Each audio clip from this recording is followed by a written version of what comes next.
Welcome to another episode of the SwimSwam podcast. I'm Coleman Hodges, and joining us today, we have 12-time gold medalist from the 2023 World Deaf Swimming Championships, Carli Cronk. Carli, how's it going today? Going pretty well. How are you?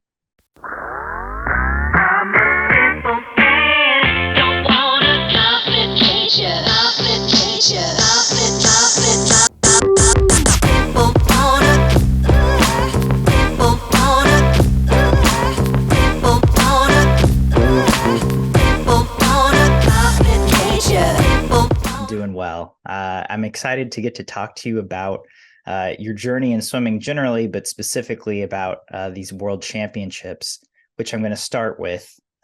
You went to these world championships in Buenos Aires, and you won 15 medals, 12 of which were gold. You had a huge schedule. You won individual events. You were on Team USA relays. So first off, just what inspired this very, very big event schedule for you at this meet? I wanted to go for the world record for the most amount of medals won at a world game. There technically isn't a world record, so I wanted to set one. So that led to a big event schedule.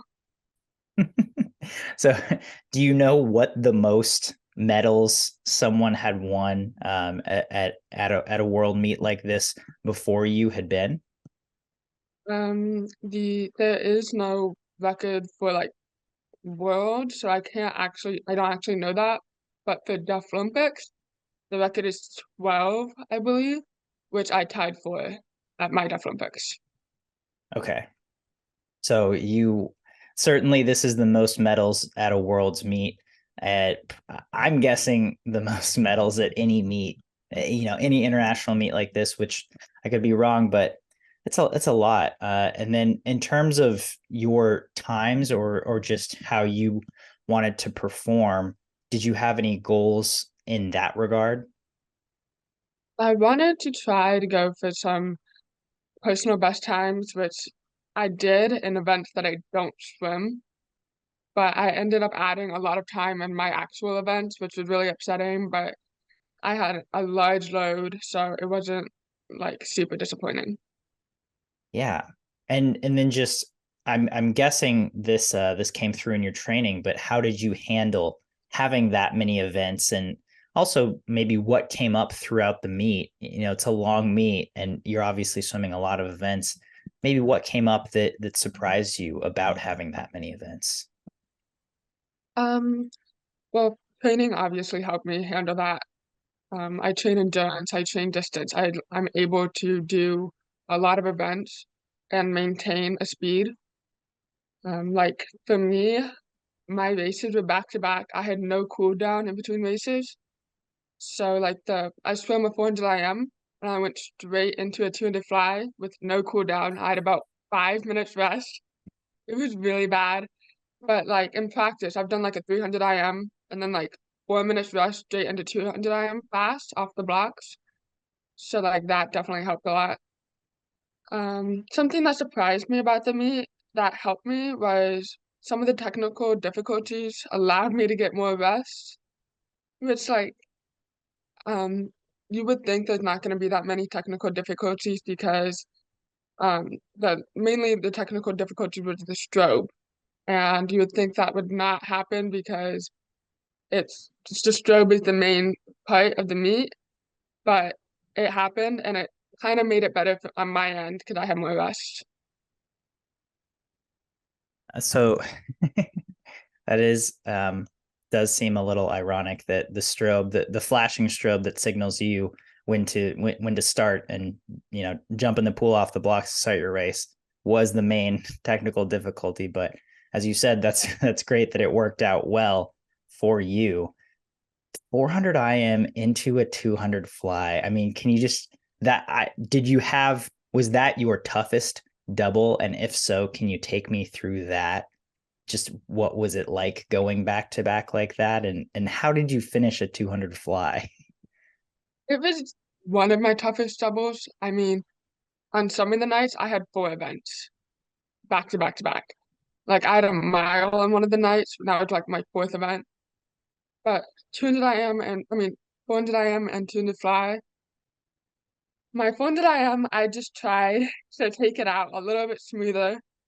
The freestyle, I used it as a little bit of a cool down because I knew I wouldn't be able to do the two fly if I sprinted up that freestyle. So I kind of planned my 4 IM accordingly.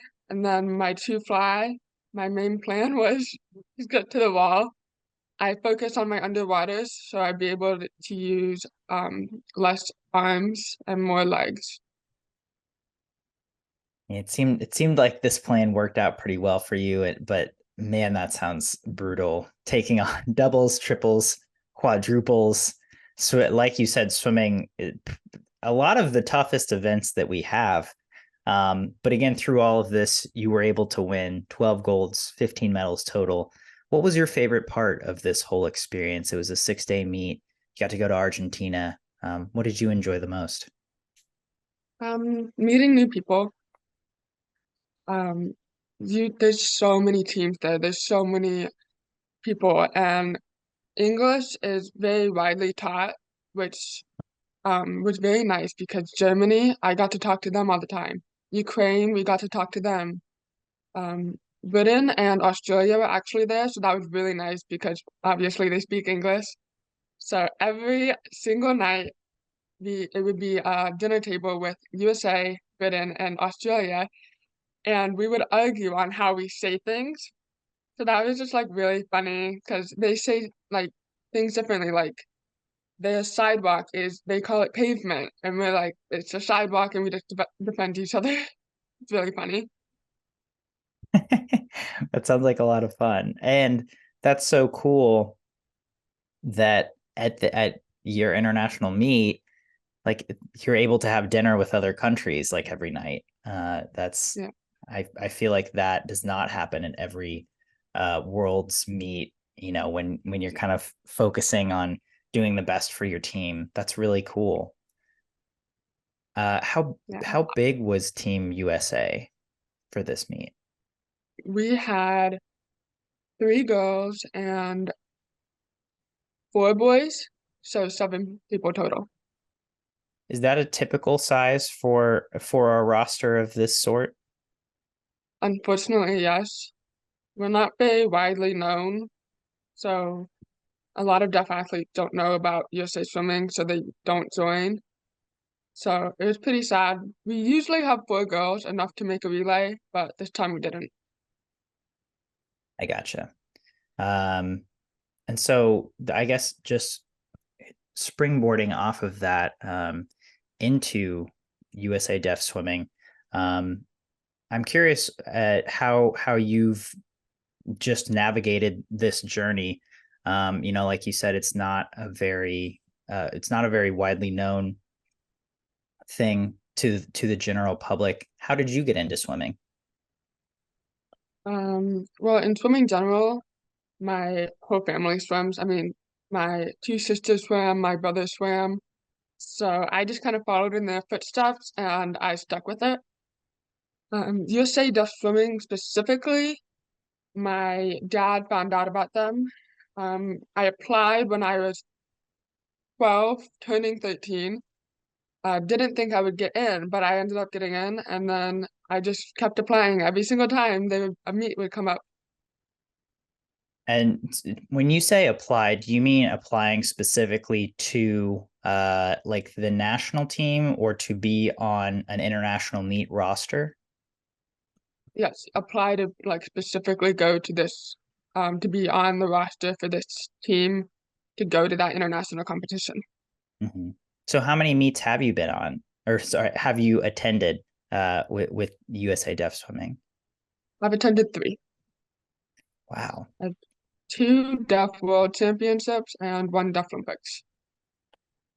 Congratulations. That's really cool. Do you were you competing before you started competing in these worlds and Deaf Olympics? Yes, I've been competing since I was 6. I started at Summer League and then I moved up to my now club, Quad A, and I've just been swimming ever since. I've competed at all levels, not just USA Deaf Swimming. I've gone to like Phillips 66 and other meets like that. And do you find there to be a pretty big difference between those types of meets, or do you feel like they're fairly similar? I guess what are the differences you see in those meets? The differences is Phillips 66 and other meets like that here in the US are much more challenging. They're almost all hearing people. So for me, I have to advocate for myself a little bit more and make sure that the strobe is working, make sure that the official knows what they're doing. Whereas if I'm at an international meet, I just kind of relax because everyone there is deaf. Everyone needs a light. Everyone needs an official's hand signals. So it's just more relaxing at an international meet, whereas domestic is more like I have to advocate. Mm-hmm. And I just in general, what kind of a role do you feel swimming plays in your life? I swam all through high school, and it was a big part of my identity. Do you feel similarly about your swimming? And obviously, you have big goals. You just won 15 medals at this most recent Worlds. Where do you feel like swimming fits into your day to day life? Swimming is almost my whole life. My friend group is swimmers. I go to practice pretty much 4 hours a day. Um, I'm just always at the pool. Swimming is just me. When I'm at school, I do have like non-swimmer friends, and that's nice to not be able to talk, not have to talk about swimming, because somehow swimming always ends up in the conversation. So swimming is always brought up. And did you ever play other sports? I mean, I know you mentioned your family, your siblings also swam. But did you take to swimming immediately, or did it take a while for you to really get into it and love it? It took me a while. I did soccer from like 7 to 12, and I thought I was gonna stick with soccer and quit swimming. So when I was 12, I was doing both soccer and swimming, which it's a lot to be able to have to do that. I would go from swimming practice, get in the car, eat my dinner, and go to soccer practice. So it was just really difficult. So I eventually had to make a choice. Do I pick swimming? Do I pick soccer? Um, I think the reason why I picked swimming was because my friends. I went to TAGs, Texas Age Group Championships, and that was like the turning point. That's when I quit soccer because my friends showed me the love for swimming. Because originally I didn't love it, but when you find the right people, you just end up loving it. Were you always a distance swimmer? Unfortunately, yes, I I did the 500 and the mile all the time. It's hard to find the love for distance swimming. I would think. I wasn't a distance swimmer, but yeah, I would think it's hard. But then once you do, it's a strong bond, I'm guessing. Yeah, yeah, it's definitely difficult. I mean, 500 feet is one of the races where I'm like, I still don't love it, but I'm getting there. It just takes time and endurance to be able, you have to keep doing it. If you just give up, you're never gonna love it. Yeah. What what has been one of your biggest challenges just as an athlete, kind of once you committed to swimming, you said, okay, I'm done with soccer. What's been one of your biggest challenges, just as a distance swimmer, as a deaf athlete, however you want to take that, but what how has the pool challenged you since then? It's challenged me to be more vocal about what I need. I used to always be like, I can figure it out on my own. Like, I'm not gonna ask people for help. Whereas now I have to ask people for help. I have to ask for the officials to do hand signals. I have to ask for people to put out the strobe early so I know it's working. It's just a lot of communication, which I'm before I was like not really used to. I was like I was independent. I would do it on my own. I didn't want to bother people. But so that's been a challenge I've had to overcome to be able to communicate and advocate for myself. And do you feel that that's rewarded you? I mean, do you feel much more comfortable now in these swim meet scenarios where you are able to communicate? And I'm guessing you feel a little more comfortable with that communication. Yeah, I definitely do. Once I've communicated, it's kind of like weight taken off my shoulders. Like the officials know who I am. They're gonna help me. The light's gonna work. Like it's made the meet. It makes the meets run smoother for me, and I'm less stressed. Yeah. Do you have for anyone who is in your shoes at a swim meet, or just generally in life, you know, do you have advice for them about how to properly communicate your needs or how to go about that process or start that process? Yeah. So if you're at a swim meet, go up to the starters before the meet and go up to them, introduce yourself, say, "Hey, I'm deaf or I'm hard of hearing. Um, I need the hand signal." And you can go over the hand signals with them. That's what I do before every meet. Me and my coach walk up to the starter, and we make sure that they know how to do the hand signals and that I know what they're gonna do because some officials do them differently. You just have to like be proactive and go ahead and act them. And then while you're also up there, make sure that the light that they have it and that they've tested it out. You just have to tell them because sometimes they don't know. Also ask them to put it out early, so when you go up to your race, you're not, like, freaking out, running everywhere, "Where's the light?" Have them put it out early. That's great advice, and that also seems fairly simple. Way a few fairly simple ways to get what you need, like you said, which is really great. Yeah, Um, so as you're talking, you've got all of your world's medals behind you. You've got your Deaflympics medals behind you. I am very curious about your experience at the Deaflympics because obviously that is the pinnacle of our sport is those Olympics. Can you tell me about that experience and what it meant to you to represent USA in that way? it was a great experience. It was my first Olympics. I improved a lot from my previous international competition to where when I walked in to the pool, I wasn't expecting gold medals, which kinda sounds bad because, like, I got so many, but just looking back on my Deaf World before Deaflympics, I only got 3 medals, and then coming to Deaflympics, I was like, "These people are gonna be so fast," because there's so many talented swimmers out there, but I definitely got surprised at Deaflympics with my own ability, and so seeing my own ability kinda made me proud of myself. So that was my thing about Deaflympics. It made me proud of myself and who I am.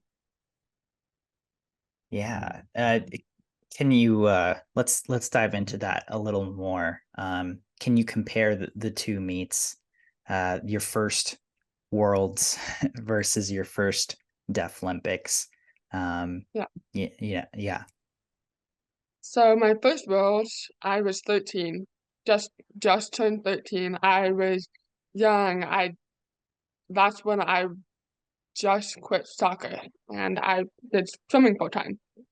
So I didn't know what to expect. I was honestly terrified. I was the youngest person on Team USA, and so everything was a learning experience from just the actual, like, strobe. I've never seen a strobe like that. So the strobes have 3 different lights, a red, meaning get up on the blocks, a yellow, meaning take your mark, and a green, meaning go. Never seen that before. So that was a learning curve to know how to do that. Whereas the Olympics, I've seen it before. I know what I'm going into, so it's much more smoother. Um, just being on a team like that, I've never been on a team where no one knows each other. It's you have to get to know everyone. So I was really scared my first Deaf World of how to get to know people because sometimes I can be a little introverted. But for Deaflympics, I knew some people and I became more extroverted and tried to get newer people to join us. So For your Deaf Olympics, were you 15, I was 16? 16, Okay. 16, yeah. Um, I mean, that's really great to hear that you took so much from that experience, and also that you were able to be, almost what sounds like a leader on the team. Certainly in medals, if not also just in spirit and culturally, as a 16-year-old, which is really cool. Uh, so it sounds like a really great experience. Where was your Deaf Olympics? It was in Texas to Seoul, Brazil. And what was it like just getting that travel experience and seeing that place? It was really nice. I mean, Brazil is beautiful, but it also has some parts where it's way different than America, and it just like opens your eyes more to how other people live. The actual travel experience was kind of funny because this was at the time where planes kept getting delayed and canceled. So I remember we landed in Sao Paulo and we started sprinting from one side of the airport to the next just to make our flight. We ended up missing it, but that was just like really funny. Just running through the airport. Like we became track stars. We were running with all of our luggages and it was really funny. That's one main part I remember because that kind of grew us closer together of just we uh, we had to we had a struggle and we worked together to try to fix it, but it didn't really work, but it's okay. When was the next flight out? The next morning. Oh, no. So we had to find a hotel to sleep in. Yeah. And I mean, I feel like that's kind of a typical travel thing, it rarely do things go as expected, and when they do, it's great, and when not, you figure things out, and when you're with a group of people, usually it kind of brings you closer together. uh Yeah. yeah, which is which seems like a good benefit. So that's a really cool experience to hear your perspective on.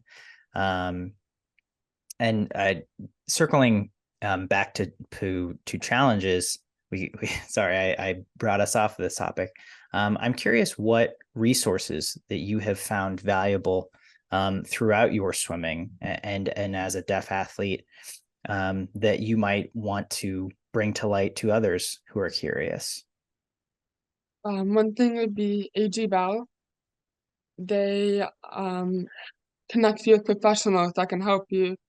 They just kind of walk you through like the deaf world and help you see that deaf people can hear if they want to, they can speak, they can talk. They don't have a limit. And it's just it raises awareness for us and that helps other deaf people and maybe deaf hearing parents that have a deaf child and they need help knowing what their life's gonna look like. AD Bell just helps them through that. It just raises awareness. And once again, that's AG Bell. You can Yes. visit them at agbell.org. That's agbell.org. um, the first step in living a life without limits. I, that's one thing that I think you've said a few times, and I know Marjorie, who reached out to me about this interview, mentioned as well. How do you feel like you've adopted that mantra of living a life without limits? Um, for me, I've just never limited myself. If I want to do something, I will do it. I mean, what's stopping me? I I'm fully able to do anything. I may not have my hearing, but I can just take out my hearing aids and read people's lips if I need to. Like if there's something where maybe it's not safe for my hearing aids to go, like water. I can't take my hearing aids in the water. I'll take them out. I have a support system that will help me if I can't understand something. But just if I want to do something, I will do it. And speaking of which, you've got big goals and big things coming up in your future. So I want to transition to that. You're shooting for the 2028 Olympics. When did that become a goal for you? Um, so I never thought I'd be at this point, but 2 summers ago, I got my Olympic trials cut in two, in the 400 IM and the 205, which I dropped, I think, 7 seconds in my two fly in one meet to get that cut.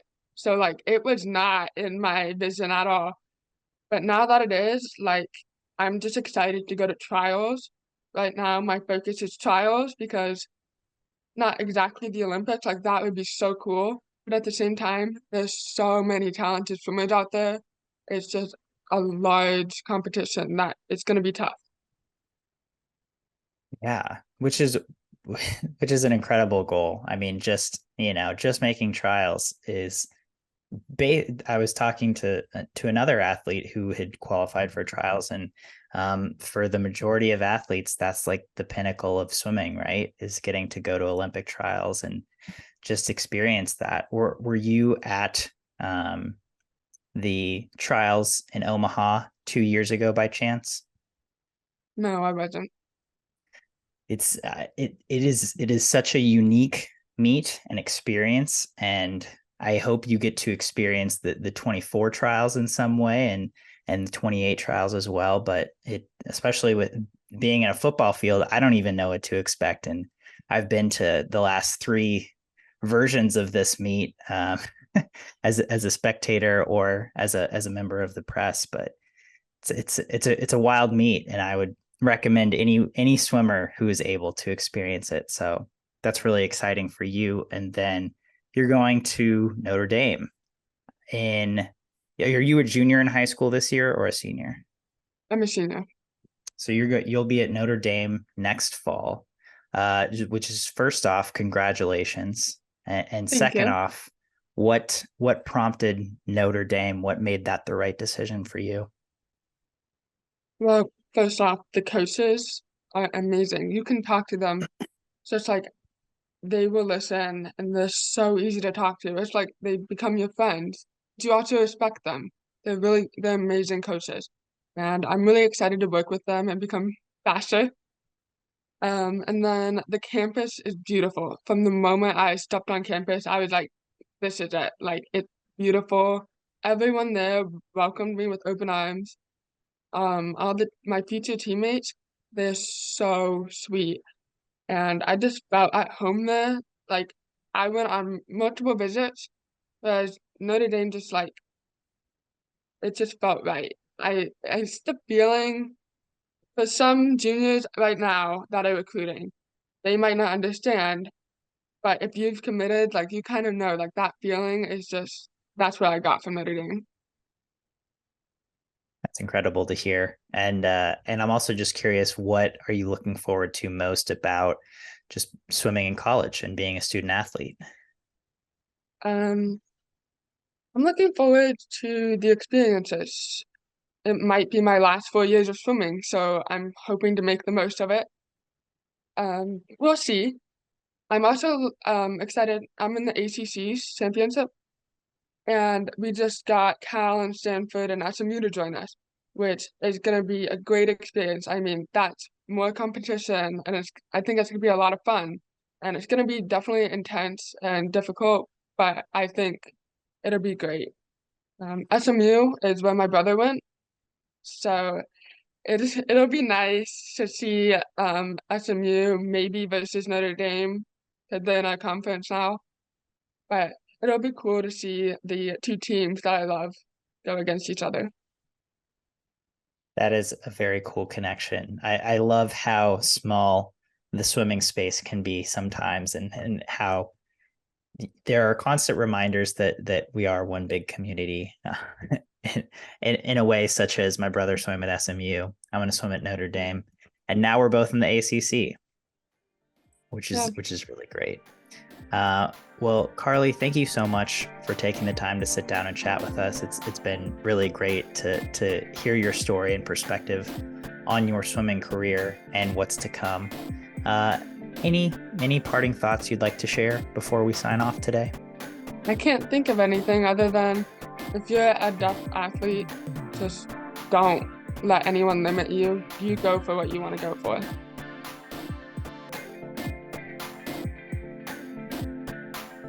You've been listening to the SwimSwam podcast. Stay tuned for new episodes every week. You can take SwimSwam podcast on the go by subscribing on your favorite podcast platform. Look for links in the description below, and be sure to subscribe to our YouTube channel for more videos as well.